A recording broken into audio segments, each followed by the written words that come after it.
Hello student, welcome to our channel Kashyap Adhyant Kendra. Today we start a most important chapter of NCERT, chapter number 14, factorization. जी हाँ student, factorisation ये एक बहुत ही important chapter है और इसका use आगे की क्लासेस में होता रहता है। इवन 9, 10, 11, 12 सारी क्लासेस में फैक्टराइजेशन की जरूरत पड़ती है अगर आप मैथ्स लेते हैं 11, 12 में। सो फैक्टराइजेशन अगर आपने सीख लिया तो आप ये समझिए आपको आगे की क्लासेस में भी फैक्टराइजेशन से रिलेटेड क्वेश्चन इजीली सॉल्व हो जाएंगे। आज की इस वीडियो में मैं फैक्टराइजेशन कैसे करा जाता है बेसिक से बताऊंगा आपको, और इवन जो गलती हम लोग कर देते हैं अक्सर उन सारी गलतियों में को कैसे सुधारा जाए वो इस वीडियो में आपको पता चलेगा। तो ध्यान से वीडियो को देखते रहिए। तो आइए बेसिक इसका स्टार्ट करते हैं फैक्टराइजेशन का। तो सबसे पहले हम करते हैं फैक्टर्स ऑफ नेचुरल नंबर। सो सबसे पहले हम देखते हैं factors of natural number. For example 24, यानी कि 24 के हमें फैक्टर करने हैं। तो फैक्टर्स ऑफ नेचुरल नंबर यानी कि किसी भी चीज के फैक्टर कर जाते हैं। आखिर फैक्टर होता क्या है? Factors are the pair of natural number which give the resultant number, यानी कि ऐसे दो नंबर चुनने होते हैं जिसको प्रोडक्ट करके वापस वही नंबर मिल जाए। जैसे अब यहाँ पर 24 है तो 24 को ऐसे नंबर बताओ जिनका ऐसे पेयर बताओ जिनको मल्टीप्लाई करके 24 आता है। अब इसको हम करने से पहले मैं आपको एक शॉर्ट ट्रिक बताता हूं।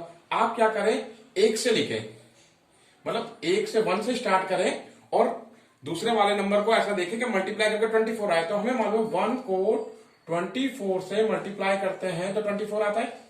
ठीक है, अब इसे इंक्रीज करिए और इसे डिक्रीज करिए। मैं 1 की जगह 2 करता हूं तो 2 को किससे मल्टीप्लाई करूं? 24 से, ऑब्वियसली 12 से। 24 आ रहा है। अब इसे 3 करते हैं, 3 कर रहे हैं तो किससे मल्टीप्लाई करें कि 24 आए? तो 8 से, 3 8 जा 24। ठीक है, ऐसे ही अब 4 करते हैं तो 4 का अगला कितना हो गया? 6, 4 6 जा 24। अब 5 करेंगे तो हमें मालूम 5 से मल्टीप्लाई करने पे तो 24 नहीं आता, तो हम 6 लेते हैं और 6 लेंगे तो ध्यान से देखिए, जैसे ही आप 6 लोगे यहां पर तो यहां पर 4 हो जाएगा, यानी कि रिपीटेशन अलाउड। तो फैक्टर इसके क्या क्या हुए? तो आप ऐसा लाइन बना लीजिए, यहां से ऐसे, दीज आर द फैक्टर्स, यानी कि फैक्टर क्या क्या हुआ? अगर हमें फैक्टर लिखे तो फैक्टर क्या हुए? 1 2 3 4 6 8 12 and 24। These are the factor of 24। Now second way is prime factor form, यानी कि अब किसी भी नंबर के हमें जो फैक्टर करने हैं वो प्राइम नंबर होना चाहिए। तो ऐसे क्वेश्चनों को कैसे करते हैं ये देखते हैं। If we write the factors of a number in such a way that all the factors are prime numbers then it is said to be a prime factor, यानी कि अगर कोई भी नंबर का हमें प्राइम फैक्टर करना है तो उसके सारे फैक्टर जो होने चाहिए वो क्या होना चाहिए? Prime number. तो हमने यहां पर एग्जांपल लिया है 24। अब 24 के प्राइम फैक्टर करने तो इसको किस तरीके से करा जाएगा वो देखिए। तो सबसे पहले यहां पर 24 लिख दीजिए और प्राइम नंबर को लीजिए। प्राइम नंबर क्या होते हैं मैंने पहले भी आपको बताया था कि a number which has only 2 distinct factor, यानी कि जिसके केवल 2 ही फैक्टर होने चाहिए, 2 से ज्यादा नहीं होने चाहिए।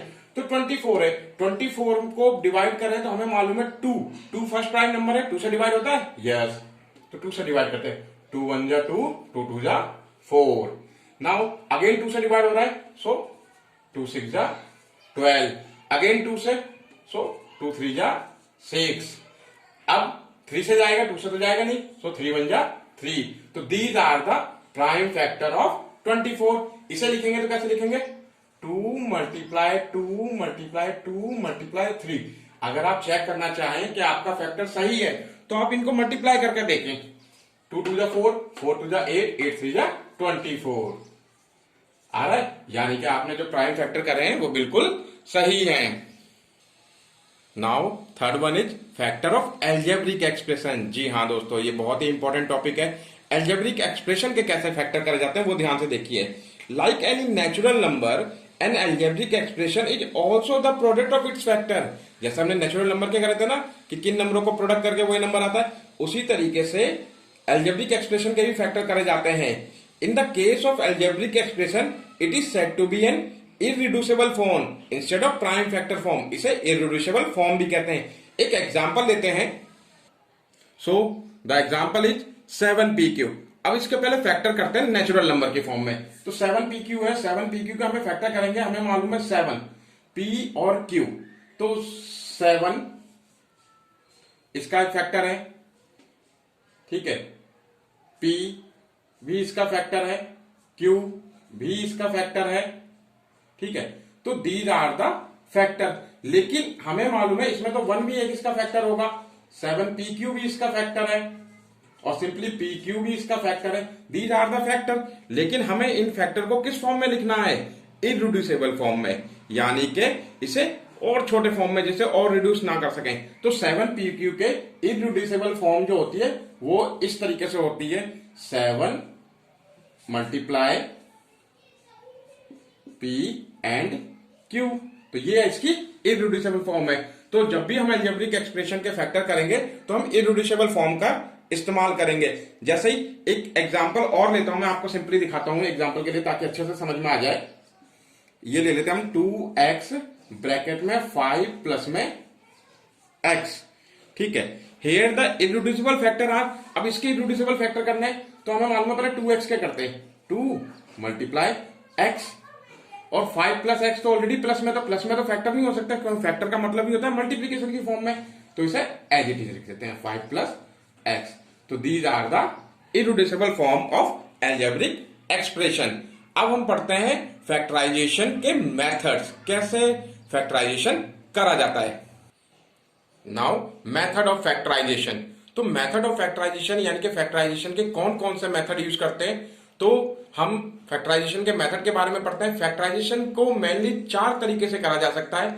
सबसे पहला फर्स्ट आता है method of common factor, second factorisation by regrouping terms, and third factorisation by identities, identity का यूज करके, जैसे हमने पढ़ा भी था प्रीवियस क्लासेस में कि a प्लस बी का whole square, A square plus 2ab plus B square, इस तरीके की आइडेंटिटी का यूज करके फैक्टराइजेशन करा जाता है। And fourth and important factorisation by middle splitting term, यानी कि फैक्टराइजेशन करना मिडल स्प्लिटिंग टर्म्स।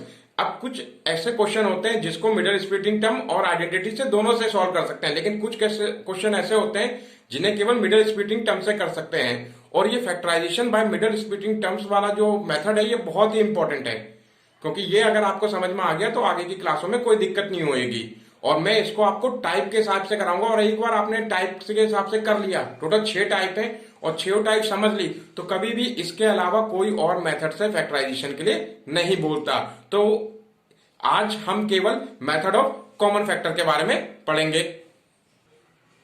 तो फैक्टराइजेशन का जो पहला मेथड है वो है method of common factors.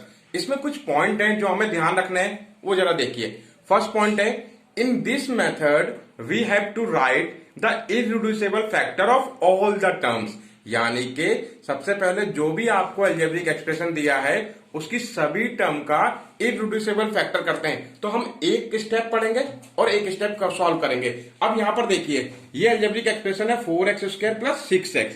Terms की बात आई, टर्म्स की यानी कि प्लस माइनस होते ही टर्म्स चेंज हो जाते हैं, यानी कि 6x एक अलग टर्म है, 4x स्क्वायर एक अलग टर्म है। तो हम इन दोनों टर्म का इररिड्यूसिबल फैक्टर करेंगे। तो सबसे पहले 4x स्क्वायर, 4x स्क्वायर, इसका फैक्टर करते हैं। हमें मालूम है 4 का फैक्टर हम क्या कर सकते हैं, 2 इंटू 2। एक्स स्क्वायर को क्या लिख सकते हैं, x मल्टीप्लाई x, क्योंकि 2 बार है इसलिए लिख दिया। तो एक टर्म का हो गया। नेक्स्ट 6 टर्म, 6x, 6x का करते हैं, 6 को कैसे कर सकते हैं, 2 मल्टीप्लाई 3 और एक ही x है तो एज इट इज x। तो ये हमारा first step complete. Now second step, then find the common factor amongst all the irreducible factor, यानी कि ये जो दोनों हमने फैक्टर कर रहे हैं टर्म्स के, अब इसमें से कॉमन फैक्टर ढूंढेंगे। तो हम यहां पर कॉमन फैक्टर लिख देते हैं पहले, कॉमन फैक्टर, ठीक है। तो कॉमन फैक्टर यहां पर क्या है, देखिए, कॉमन मतलब दोनों में हो, 2 2 है दोनों में, एंड x x है, और तो नहीं है, एक 2 कॉमन है और एक x, तो 2 और x कॉमन फैक्टर को इस तरीके से रख दिया। नाउ थर्ड स्टेप क्या कर रहा है, the required factor form is the product of the common term we had chosen and the left over term, यानी कि जो फैक्टर होगा वो किसे कहेंगे, वो होगा product of the common term, common term का प्रोडक्ट, यानी कि कॉमन टर्म एक ये रही, कॉमन फैक्टर ये रहे, इट मीन्स 2x और लेफ्ट ओवर टर्म्स, बाकी क्या बची। अब इसमें से देखिए 4x स्क्वायर में से क्या बचा, 2 एंड x बचा, तो यहां पर क्या लिख देंगे 2x। बीच में किसका साइन था, प्लस का, प्लस का है तो प्लस का, माइनस का होगा तो माइनस का। इसमें टर्म में से क्या बचा 3, तो 3। तो ये आपका हो गया फैक्टर, यानी कि 4x स्क्वायर प्लस 6x का फैक्टर क्या होता है 2x, ब्रैकेट में 2x प्लस 3। इसी तरीके के और भी क्वेश्चन हम सॉल्व कर सकते हैं। तो बाकी के क्वेश्चन जो हैं हम चैप्टर वाइज एक्सरसाइज एक्सरसाइज करेंगे, लेकिन नेक्स्ट वीडियो में हम अगले मेथड्स के बारे में पढ़ेंगे। Thanks for watching.